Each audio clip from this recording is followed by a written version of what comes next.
This arc starts off with Astrodude drinking 3D printed coffee, and then later he finds SIBO, which I mentioned in the last Solarballs video. Then Astrodude showed SIBO to his computer, which initiated Planetary Protection Protocol, which sent Astrodude's spaceship to a mysterious planet. Apparently, the Planetary Protection Protocol is taking something from another planet and returning it to Earth for contamination.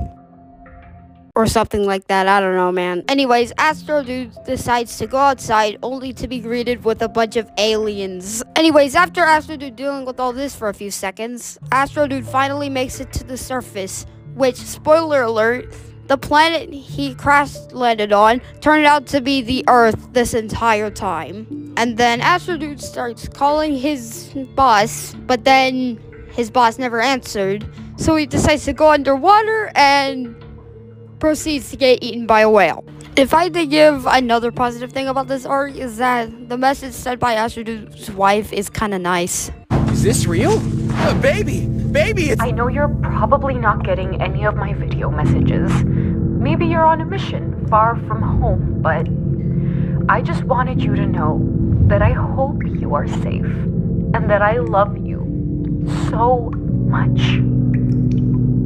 Like, that was pretty well done. Anyways, a few minutes later, the other fish decided to help Astrodude with his spaceship. And now Astrodude's spaceship is all fixed. I don't see anything that could go wrong anymore. Like, seriously, this feels like such a happy end. Oh crap, he crashes on the dark side of the moon.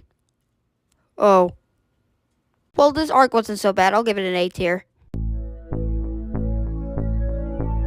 In this arc, besides Astrodude's origin of how he became an astronaut, there were also a couple of YouTuber cameos in this arc as well. First, we got Veritasium, who makes videos about science, or something like that. I don't really watch his video. Then we got Steve Taylor from Kurskaduck, that also has like a science YouTube channel. Sorry if I mispronounce his name. Next, we got Chris the Cow, who built the entire universe in Minecraft, which is actually kind of insane. And finally, we have a YouTuber named Dan Rhodes, who is also a magician. How did you get in here? Magic! That's so awesome! And illegal! Overall, this arc is also pretty good, so I will also be giving this one an A tier. Now, this arc is a pretty nostalgic one to me because this was the first ever Solarballs video I've ever watched. Anyways, the plot follows Pluto finding his kind because he is no longer a planet with the help of his companion, Sharon, which, how do I say this? Is someone who Pluto is not nice to for some reason. But us, we orbit around each other. We're like double planets. No! We are not a double planet! You are my moon! The thing is that you're a big moon, so our center of mass isn't near my center, but instead it's a bit further away. What? You're being mean. And you called me fat. This is also where we get to see Maki Maki and Haumea for the first time. We also get to see Eris for the second time. I say second because she appeared in an episode prior to this one. Whoever you are, if you harm us first, we will harm you second! Okay, what kind of wording is that? Bah! Planets! Smaller planet! Ugh, it's dwarf planet. I'm Eris, by the way. Also, another thing about this arc is that most of it is about a game called Dungeons and Dwarf Planets, which is kind of random, but also is kind of cool. By the way, just like the previous arcs I just ranked, I'm gonna be like purposefully leaving stuff out, so like you guys can enjoy yourselves without me having to spoil it. But anyways, this arc seems like a good introduction to Solarballs to me. Like, it's fantastic. So with that, I think this arc deserves an A+. Here's another really good arc. Anyways, this arc starts with Houston almost killing Astrodude. What a nice introduction. He's already passed out, developed hypothermia, and is about to die. I'm gonna call my lawyer. Then we were introduced to this robot named SAR, also known as Space Astronaut Replacement. He also kind of becomes a little bit of an antagonist later on in the show, which we'll get to. If they had any consciousness, they would be better off getting rid of us and just friggin' taking over, don't you think? Bro just explained what AI is gonna do in the future. Anyways, I like this arc for 2 reasons. One, this arc is about Mars, which is my favorite planet because it's red, just like the subscribe button. And also, another reason why I like this arc is because sometimes the characters would make this face, which is awesome. Anyways, this arc is yet another good one, so I will also be giving it an A+. And we finished part 1 with the Surviving Venus arc. And you might be thinking, how did Astro Dude ended up on Venus? Well... You are named after the Roman goddess of love and beauty? What? but hey, it wasn't me. Astro Dude! Yeah... Astro Dude got a new suit, so that's cool. So you can survive a few hours on Venus. That's awesome! Thank you, I meant minutes. Survive a few minutes. Oh. Well, still, that should be Or enough. was it seconds? Computer! If I had to give at least one more positive, it would be that these robots are actually kind of creepy. Especially this one. Like, it looks like it has a face. Anyways, this arc is also another really, really good one. Like, Astro Dude literally does, like, the impossible in this arc. So I will also be giving this one also an A+. The reason it isn't an S because, like, there's, like, way more better ones on the list in part 2. Now, this one is a weird one because this is the only arc that didn't get its own compilation for some reason. Anyways, all this happened right after Astro Dude crashes on the dark side of the moon. And then we're introduced to this guy named Cosmo. And this dude actually steals SIBO from Astro Dude later on. Oh, and SAR's here too, so that's nice. Now listen, while I would love to put it in A tier, I don't really watch this arc a lot, and I kind of get bored of watching it. Don't get me wrong, it's pretty good, but I think I might give this a B tier. It's not bad, it's just okay. Dude, the face Mercury makes at the beginning is so funny. I'm winning this round! You sure about that, Venus? Even after I play this? You're cheating! How in the world would you get all those cards? Anyways, Luna wants to play space cards with the other planets, but he just falls asleep and starts flying into the Earth. Also, the dark side of the moon is here too, which is kind of nice because, like, we don't even see this guy that often in the show. Anyways, Houston has a plan to, like, strap a sail to the moon and then blow up a bunch of nukes to, like, push the moon away from the Earth. It's kind of cool, but...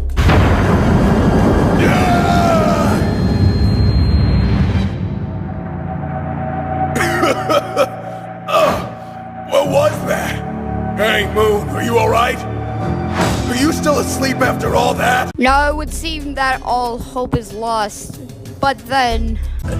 Oh, that's why I felt so itchy. We just need a little... What? Where? Huh? Anyways, this was another really good arc. Like, it can actually get pretty cinematic at times. So, I will be giving this arc an A+. Now, although most of the arcs were about Astro Dude and the Earthlings, this one is entirely focused on the planets. Finally. Anyways, the sun is tired of everyone leaving their orbits, so he decides to, like, change their orbits to make them, like, based on size from smallest to biggest. Okay, and for the third spot, we have Venus! What?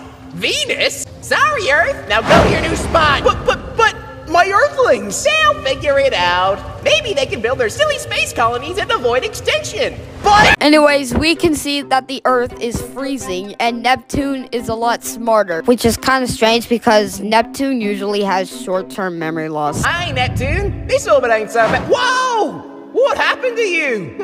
It seems my new orbit allows me to turn around the sun at a faster speed. That and the fact that I'm less lonely may explain why I'm less, peculiar. Speaking of that, we cut to Jupiter near the Kuiper Belt, who is losing his mind. Am I okay? I don't know, Saturn. Do I look okay? No. Then why ask? I don't know. This orbit is doing something to you. We're so far away from everyone else. Neptune lost his mind in this orbit, and now you... Maybe we deserve this, Saturn, for what we did to the fifth giant... Hey! Shh! The others may hear. Oh, good! Maybe it's time everyone knows the truth.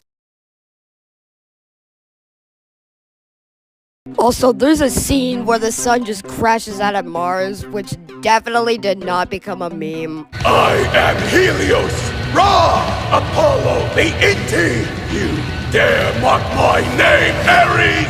Ares? Leave! Run, Mars! Anyways, Mercury and Mars came to fix the solar system. But I like my orbit. Alright, mates. Peer pressure ought to do it. Sorry, I don't know why I keep showing you guys these clips. Anyways, they eventually gather all the other planets and are about to fix the solar system. But then Venus just decides to snitch on everyone because he wants to sustain life. Then Earth convinces Venus that doing this is a terrible idea and he has a change of heart. Yay, they all win. Yippee! Anyways, this is yet another really good Solarballs arc. Like, I really like the size order concept. It's pretty good. So I will be giving this arc an A tier. The reason why it's not an A plus is because, like, there are better ones to come. Now, this arc is a pretty neat one because it's actually an origin of the entire solar system. But I guess it kind of starts with Big Bang, four forces of the universe, matter versus antimatter, and protons and electrons. But after all that, the sun is formed. Yeah. And then the planets formed shortly after that, including this mysterious planet named Planet X, which might not seem that important, but trust me, this changes the entire show. Anyways, there's another highlight in this arc that I wanted to tell you about, and it's called the Grand Tech, which I will show you the entire clip. Wait, look out! Wait, no.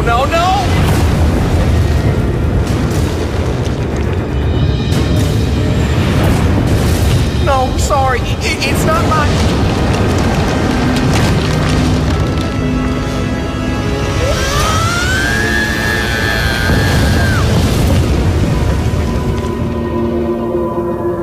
What have I done? I just have one question. How did the sun not hear any of that? Like, how? Anyway, shortly after the Grand Tech, the sun then finds out his rocky planets are all missing, and he is absolutely devastated. And although Jupiter could have just told the truth just to face the consequences of his actions, he says this. I tried to stop them. The rocky planets, they woke up and tried to leave their orbits. What? Hey, that's not what... Some of them crashed and some just left the solar system. Son, he's That's right! Jupiter had to leave his orbit to chase them, like the big role model he is. Yeah, Jupiter just decided to lie to the sun just to save himself, which is honestly not a bad move, but that's gonna cause a lot of problems. Anyways, this arc is insanely good. Like, I just love the concept of, like, the origin of the entire solar system. So, because of this, I will be giving this one the first ever S tier. Oh, and if you're wondering what happened to Planet X, he basically got ejected by...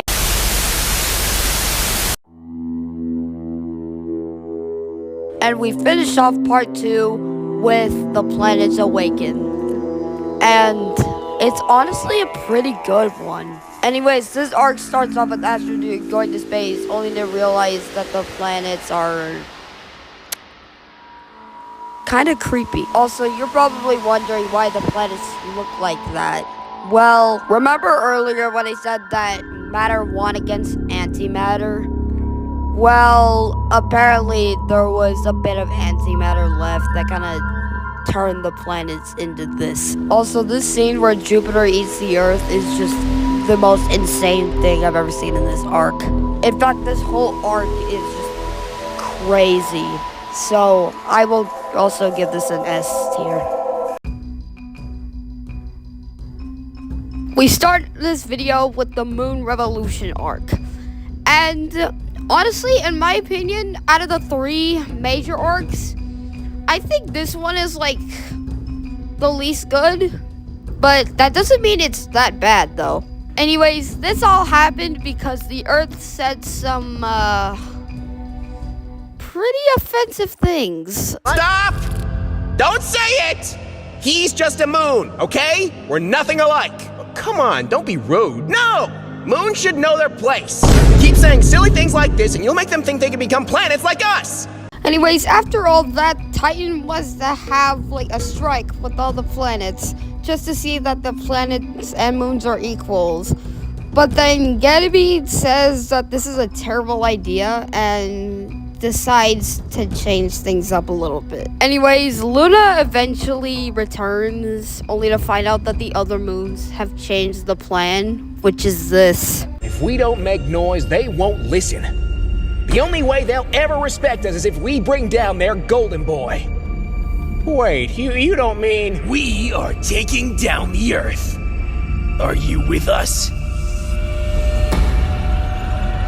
Also, speaking of the moon, yeah, the Earthlings are concerned because the moon is gone, and this scene with Canada is so funny. Do you even know how big the moon is? Not bigger than your mom. Anyways, cutting back to the Earth, we actually see that his friends abandoned him because of the way he treated them over the years. But thankfully, Mercury and Luna later decide to help Earth improve his ways. Which, by the way, I'm not going to spoil any of this because I want you guys to watch it yourselves. Anyways, now that we're done talking about the important stuff in this arc, let's go ahead and talk about the pros and cons. So anyways, we'll talk about the cons first. First of all, although this arc has a pretty good ending, I feel like it can be done like a bit better. Like there's this scene with Pluto and Sharon where like they explain that like making the planets respect them with violence is a terrible idea, which is honestly a pretty good message. But then we get this scene. Ooh, well, this was fun. Too bad it's over though. Yeah, over. And then it just straight up ends. And by the way, there's an episode called The Rocky Planets, which should have been a better ending than what we got. Another con I could give this arc is that they actually like mix old episodes with new episodes, which makes some scenes look a little bit weird. Like you can literally hear like the change in Ganymede's voice. Hey, Saturn's moons, what's going on? Why is your planet all squeaky and annoying? What, you? You are bigger than Mercury. Did you know that? I am? But hey, I shouldn't be so harsh on this arc, considering that it's literally the first long arc of its kind. Speaking of which, let's go on to the pros. First off, there are some scenes in this arc that are actually like really entertaining to watch. Like this asteroid dodgeball match between Venus and Mars. And also the fact that this arc actually has some pretty funny moments. Oh, and Ganymede? Yeah? Call another moon babe again, and I'll push you out of your Orbit into the void of space. Gotcha. My radius is bigger. Yeah. Ugh, boys. Anyways, although this arc has some issues, it's still a pretty good one. So for that, I'm gonna give this arc an A+. And these arcs can only get better from here. Now this arc is actually a major step up from the previous arc, and unlike the Moon Revolution arc, the Planet X arc actually has a proper ending So anyways, let's begin talking about it. First off, the sun decided to do a solar system trial with the moons versus the planets because of the revolution crap. And the moons won the trial, but in return, the sun exiles Ganymede and Europa for planning the revolution. And finally, Ganymede, Europa, while I understand your intentions, I cannot allow you to stay in my solar system. From now on, you two are banished. What? Anyways, later Ganymede and Europa wander beyond the Kuiper Belt, and they find a mysterious entity floating around in the darkness. Hey, who are you? I've spent millions of years alone. Maybe I had a name and forgot. Maybe I simply never had one. But you can call me Planet X. Yup, Ganymede and Europa found Planet X. And you might be thinking, why the heck is Planet X all the way out here? Well, I'm not being silenced! Ah! X!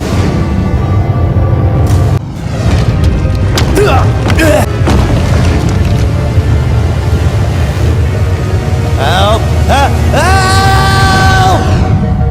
anyways, we're done talking about most of the plot, so let's talk about the pros, and only the pros, because I honestly can't find a single thing wrong with this arc.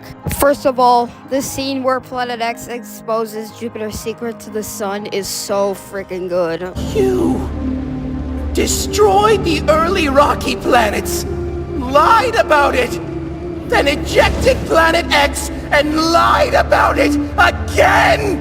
Yes. All of this is true, son. You are not who we thought you were. I have no choice but to Banish me. I understand. I'll go. Anyways, another pro is that there's also a competition between the moons and Planet X to get Jupiter back after the sun banished him. And Planet X does win by the end of it, but then Proteus, who I forgot to mention became Planet X's friend for a while, literally guilt trips Planet X for what he did. They all stood up to you, even if they were smaller, and you just hurt them all! I don't want to be your friend anymore! Anyways, after a little bit, Planet X finally talks to Jupiter about what Jupiter did after everything that happened. Apparently, Jupiter has been stabilizing the entire solar system for 4 billion years. Anyways, a few more moments later, Planet X decides to look for another solar system. And that's where it ends. Anyways, this is yet another insanely good arc, so I will be giving this S tier. And we only have one arc left.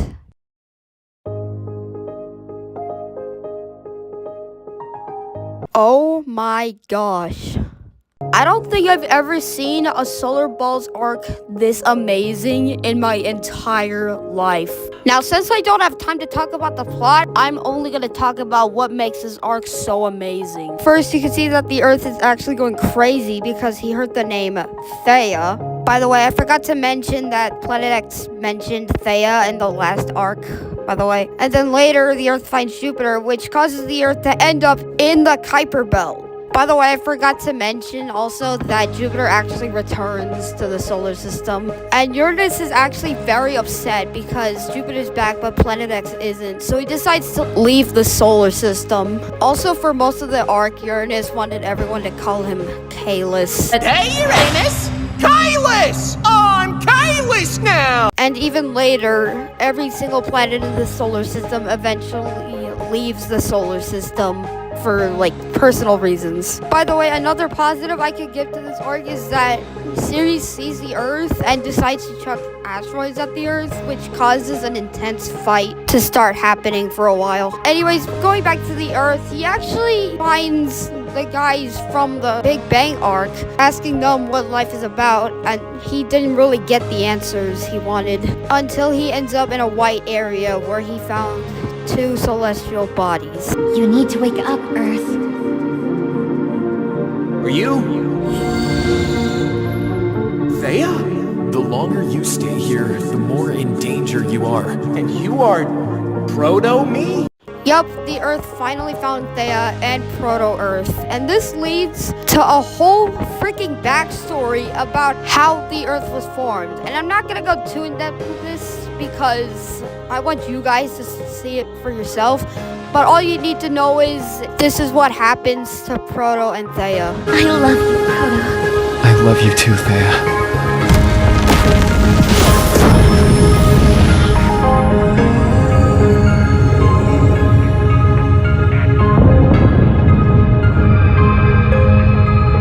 Anyways, everybody found the Earth, even Uranus, who changed his mind about leaving because of Neptune. I guess I couldn't say no to my old cobber. You must be talking about me!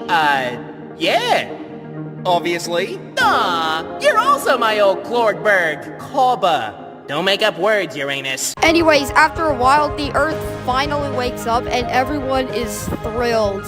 And then we get this scene. The reason why this arc is going into S+. Earth in the scene tells Venus this. Thea wanted me to tell you that you will always be her best friend, no matter what. But she also wanted you to let go and be happy. You meant a great deal to her. Like, that scene literally almost makes me cry almost every single time I watch it.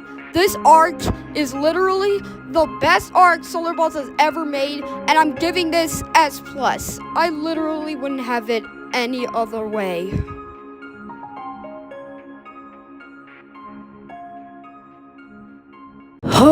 Finally, we're done. We have ranked every single arc Solarballs made, at least until the next one. And because of this, let's go ahead and tally up the scores one last time.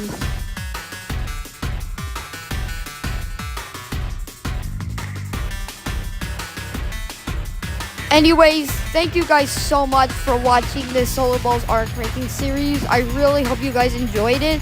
And tell me in the comments what else do you think I should make ranking videos of next. But anyways, take care and see you in the next video.